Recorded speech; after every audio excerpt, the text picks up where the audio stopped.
Hello everyone, welcome to the math class. बच्चों, हम chapter number 13 money पढ़ रहे थे, जिसका आज हम लास्ट टॉपिक पढ़ेंगे, selling price, cost price and profit and loss. ठीक है, सबसे पहले आप समझिए कॉस्ट प्राइस क्या होता है।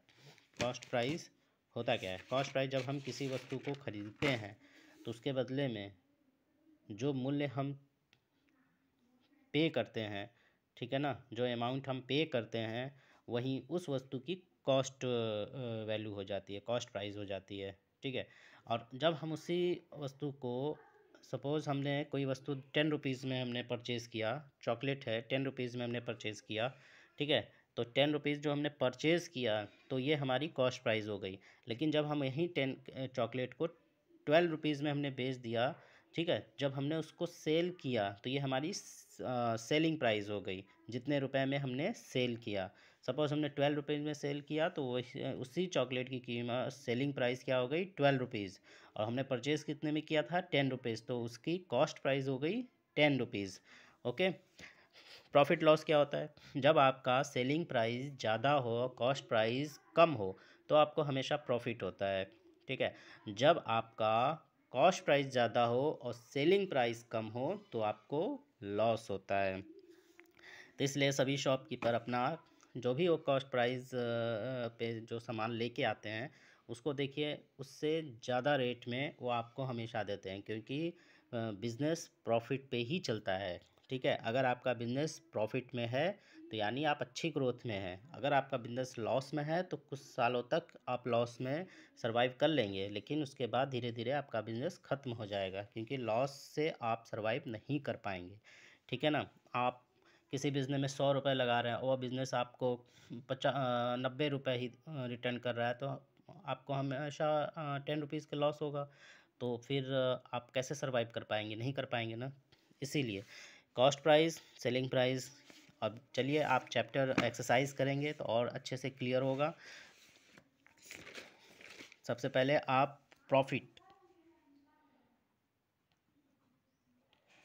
का फॉर्मूला क्या होता है? जब आपका सेलिंग प्राइस ज़्यादा हो और सेलिंग प्राइस में से कॉस्ट प्राइस आप लेस कीजिएगा तो आपको मिलेगा प्रॉफिट। लॉस क्या होता है? कॉस्ट प्राइस अगर आपका ज़्यादा है, उसमें से सेलिंग प्राइस आप डिडक्ट करेंगे तो आपको हमेशा होगा लॉस। ठीक है ना। यानी हमें अपने बिजनेस को ग्रोथ करने के लिए हमारा सेलिंग प्राइस कॉस्ट प्राइस से हमेशा ज़्यादा होना चाहिए। ठीक है। अब देखिए, यही दो फार्मूले आप हमेशा माइंड में रखिए, और इन्हीं दो फार्मूले से आप सेलिंग प्राइस भी कैलकुलेट कर सकते हैं यदि कॉस्ट प्राइस और प्रॉफिट दिया हो तो। यदि आप कॉस्ट प्राइस भी कैलकुलेट कर सकते हैं यदि सेलिंग प्राइस और प्रॉफिट दिया हो तो। ठीक है, चलिए ये पहला हम क्वेश्चन करते हैं। एक्सरसाइज नंबर 13.7 का फर्स्ट क्वेश्चन क्या है? Find the profit for the following. नीचे दिए हुए जो क्वेश्चंस है इसके हमें प्रॉफिट फाइंड आउट करना है। देखिए, पहले में क्या दिया है? सीपी आपका 234 रुपीज़, एसपी कितना दिया हुआ है? 246 रुपीज़। अब आप देखिए, आपका सेलिंग प्राइस ज़्यादा है, कॉस्ट प्राइस कम है, तो यानी ये सीधा सा है कि ये प्रॉफिट है। प्रॉफिट हमें कैलकुलेट करने का क्या है? SP minus CP. तो एसपी कितना है? एसपी कितना है आपका? 246 माइनस 234। अगर आपको ऐसे डिडक्ट करने में प्रॉब्लम होती है तो आप तुरंत वर्टिकल फॉर्म में लिखिए, लेकिन आपको इसी हॉरिजॉन्टल फॉर्म में ही हैबिट डालनी होगी कैलकुलेट करने की, क्योंकि इससे आपका टाइम सेव होता है। और मैथमेटिक्स में टाइम मैनेजमेंट बहुत इंपॉर्टेंट होता है। अगर आप टाइम नहीं मैनेज कर सकेंगे तो आपको आते हुए क्वेश्चन भी आप नहीं कर पाएंगे। ठीक है, तो टाइम मैनेजमेंट का भी अपना प्रैक्टिस अभी से ही शुरू कीजिए, ताकि आप 10th स्टैंडर्ड तक पहुँचते हुए आप इसमें एकदम परफेक्ट हो जाएं। तो 246 माइनस 234, 6 में 4 गया। पहले देखो ये वंस और ये वंस को हम देखते हैं। 6 में 4 गया 2, और 4 में फिर इधर का टेंस, इधर का टेंस।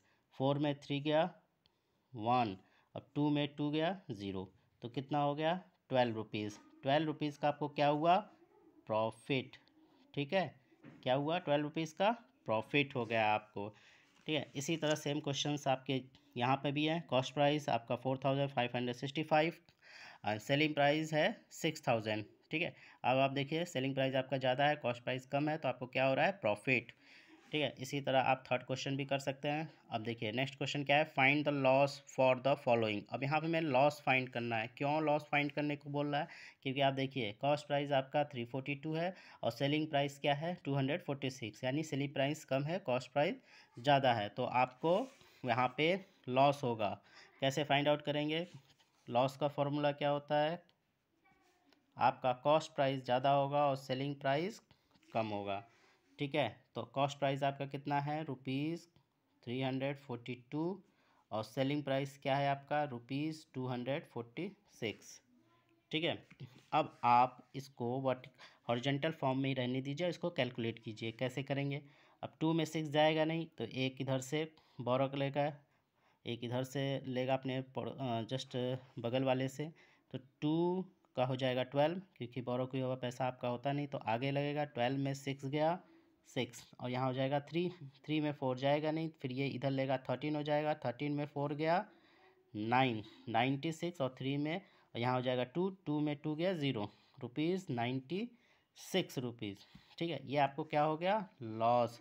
अगर आपको यहाँ पे डाउट है तो आप वर्टिकल फॉर्म में लिख के कर लीजिए, लेकिन आप हमेशा हॉरिजॉन्टल फॉर्म की प्रैक्टिस भी कीजिए घर में। ये हो गया 12 में 6 गया 6, यहाँ पे बचा 3 में 4 जाएगा नहीं, तो इधर से ले लिया 13 में 4 गया 9, और यह क्या हो गया 2 में 2 गया 0, कितना हो गया 96।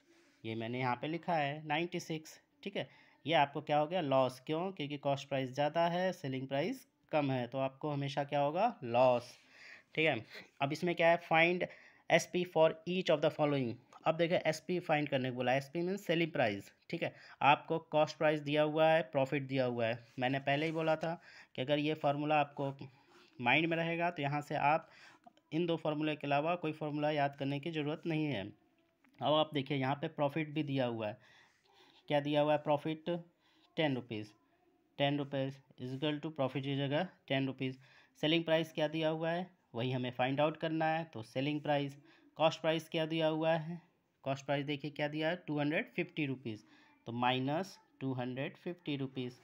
ठीक है, अब आप देखिए सेलिंग प्राइस को आप 10, सेलिंग प्राइस को आप अपनी जगह रहने दीजिए, 10 को आप अपनी जगह रहने दीजिए।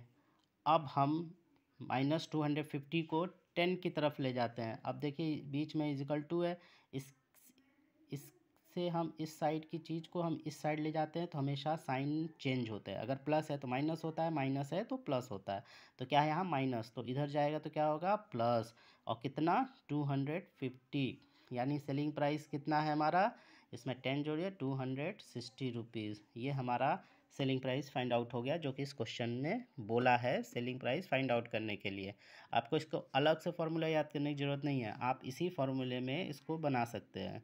ठीक है ना, अगर आपको कॉस्ट प्राइस निकालनी होगी तो कॉस्ट प्राइस को आप इधर ले जाइए और प्रॉफिट को इधर ले आइए, तो ये इधर जाएगा तो माइनस से ये प्लस में हो जाएगा कॉस्ट प्राइस, और इधर आएगा तो ये प्रॉफिट जो होगा वो माइनस हो जाएगा।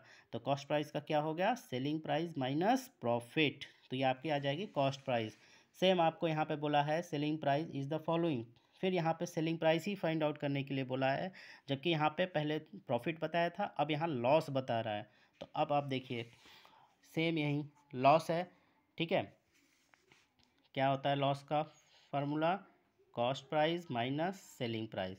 अब इसी क्वेश्चन 10th क्वेश्चन से आप देख के 10th क्वेश्चन नंबर देखिए आप, CP कितना दिया हुआ है आपका 400, और लॉस कितना है आपका 17। आपको क्या फाइंड आउट करना है, सेलिंग प्राइस फाइंड आउट करना है।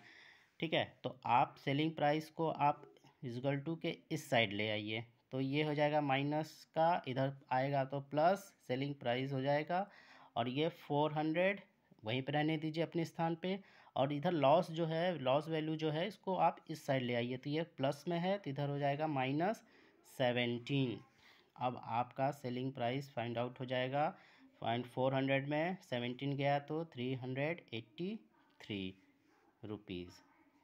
ठीक है ना, ये आप माइनस हॉरिजॉन्टल फॉर्म में है, इसको आप वर्टिकल फॉर्म में करके अगर आपको प्रॉब्लम हो रही है तो आप ऐसे भी करके कैलकुलेट कर सकते हैं। 10 ये है ना, ये 10 होगा, 10 में 7 गया 3, यहाँ पे 9 होगा, ठीक है, क्योंकि यहाँ पे 10 था, 10 से इधर चला गया तो 9 हुआ, 9 में 1 गया 8 और ये 3 होगा 383।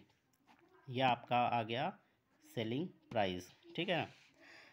अब अगला क्वेश्चन क्या कहता है, अ dealer purchase an item for ₹500। 500 में एक डीलर ने एक आइटम खरीदा है, परचेज़ किया है, क्या किया है, परचेज़ किया, तो क्या है ये आपका cost price, and sold it और इस फॉर ₹575, और इसी को उसने बेच दिया है, सेलिंग प्राइस क्या है 575, कॉस्ट प्राइस 500, सेलिंग प्राइस 575, तो प्रॉफिट फाइंड आउट करना है। तो आपको पता है प्रॉफिट का क्या फॉर्मूला होता है, selling price minus cost price. तो सेलिंग प्राइस आपका 575 दिया है क्योंकि ये सोल्ड कर रहा है तो सेलिंग प्राइस है, ये परचेस कर रहा है तो कॉस्ट प्राइस है, ठीक है ना। एक डीलर परचेस कर रहा है तो उसका वो कॉस्ट प्राइस है, और ये सेल कर रहा है तो उसका सेलिंग प्राइस है। तो 575 माइनस 500 डिटेक्ट करेंगे तो 75 इसका आंसर हो जाएगा, प्रॉफिट हो जाएगा, ठीक है। 14 क्वेश्चन क्या है, अ dealer purchase an item for ₹1200 and sold it for ₹1056। Find his loss. देखिए यहाँ पे इसका कॉस्ट प्राइस 1200 है और सेलिंग प्राइस 1056 है, तो क्या है, सेलिंग प्राइस कम है, कॉस्ट प्राइस ज़्यादा है, तो इसको पक्का है उसको लॉस होगा, ठीक है। इसको डिडक्ट कर लेंगे तो आपको लॉस समझ में आ जाएगा कितना वैल्यू है। A shopkeeper want to mark his goods so that he get a profit for ₹40। मतलब एक शॉपकीपर अपने सामान को ऐसे बेचना चाहता है कि उसका प्रॉफिट जो है वो 40 रुपये हो, ठीक है ना। कितने में बेचना चाहता है कि उसका प्रॉफिट जो है वो 40 रुपये हो, और यदि कॉस्ट प्राइस उसका 360 है, if cost price of an item is ₹360, 360 है, तो what should be it's selling price, तो उसका सेलिंग प्राइस कितना होना चाहिए, ठीक है। मतलब वो 40 रुपये, यानी प्रॉफिट दिया हुआ है कि वो 40 रुपये का प्रॉफिट लेना चाहता है। तो आप देखिए इसमें प्रॉफिट 40 रुपीज़ गिवन है, कॉस्ट प्राइस 360 रुपीज़ गिवन है। आपको पता है profit equal to selling price minus cost price होता है, तो प्रॉफिट कितना है 40 रुपीज़, सेलिंग प्राइस कितना है आपको फाइंड आउट करना है, माइनस कॉस्ट प्राइस कितना है 360 रुपीज़। तो सेलिंग प्राइस आप उसी जगह रहने दीजिए जहाँ है, और प्रॉफिट को भी आप उसी जगह रहने दीजिए, कॉस्ट प्राइस को आप इक्वल टू के दूसरे साइड ले जाइए जिधर 40 रुपीज़ लिखा हुआ है, तो ये माइनस 360 है, उधर जाएगा तो ये प्लस 360 हो जाएगा, इसको टोटल कर दीजिए तो ₹400 आपका सेलिंग प्राइस आ जाए, सेलिंग प्राइस इज़ ₹400, ठीक है ना। ये आपके वर्ड प्रॉब्लम टाइप्स के क्वेश्चंस हैं। आप 16 क्वेश्चन भी सेम इसी तरह कर सकते हैं। Cost price of an item was ₹4500, 4500 के कॉस्ट प्राइस है, ठीक है। During transit it got damage, कुछ मतलब ट्रांसपोर्ट के टाइम में कुछ सामान ख़राब हो गए, तो the shopkeeper agree to sell it at a loss of ₹100। तो वह जो शॉपकीपर था वह उस सामान को 100 रुपये में बेचने को, 100 रुपये लॉस सहकर बेचने को राज़ी हो गया, ठीक है ना। तो want it the selling price of the item, तो उसकी प्राइस सेलिंग प्राइस क्या होगी, तो 4500 कॉस्ट प्राइस है, लॉस 100 रुपीज़ हो रहा है, तो सेलिंग प्राइस क्या होगी 4500 माइनस 100 इजक्वल टू 4400 इसकी सेलिंग प्राइस होगी, ठीक है। तो आप ये भी कर सकते हैं बच्चों। ये 13.7 चैप्टर ख़त्म होता है, इसके बाद आपका आता है ये एक्सरसाइज, आपको पूरे होमवर्क करने हैं। देखिए मैथमेटिक्स होता है बहुत इंटरेस्टिंग सब्जेक्ट होता है, अगर आपको इंटरेस्ट इसमें जग गया तो आपको टाइम का बिल्कुल पता ही नहीं चलेगा कि आप कितने घंटे मैथ लगा चुके हैं, ठीक है। तो ये सब करना आपके लिए बहुत डिफ़िकल्ट नहीं होगा, वर्कशीट ज़रूर कीजिएगा, ठीक है। हम आपका इस चैप्टर का एक टेस्ट ऑर्गेनाइज करने वाले हैं जो कि बहुत जल्दी ही करेंगे, और हम कोशिश करेंगे कि इसको गूगल फॉर्म पे ही हम कराएं, ठीक है ना। वर्कशीट आपको कंप्लीट करना है, वर्कशीट में आपको कोई प्रॉब्लम नहीं होगी, जो चैप्टर आप पीछे पढ़े हैं इस चैप्टर में उसी से रिलेटेड क्वेश्चंस हैं, इसको आप कीजिएगा। फिल इन द ब्लैंक है, ट्रू फॉल्स है, मल्टीपल चॉइस क्वेश्चन है, आप चाहें तो बुक में भी कर सकते हैं, ठीक है। और उसके बाद हम आपका एक टेस्ट लेंगे, उसके बाद आपका टेक्स्ट चैप्टर 14 जियोमेट्री स्टार्ट होगा, जो कि ये बेसिक होगा आपका। आगे आपको ये इसके डिटेल्स पढ़ने को मिलेंगे, ठीक है बच्चों। Okay, thank you very much.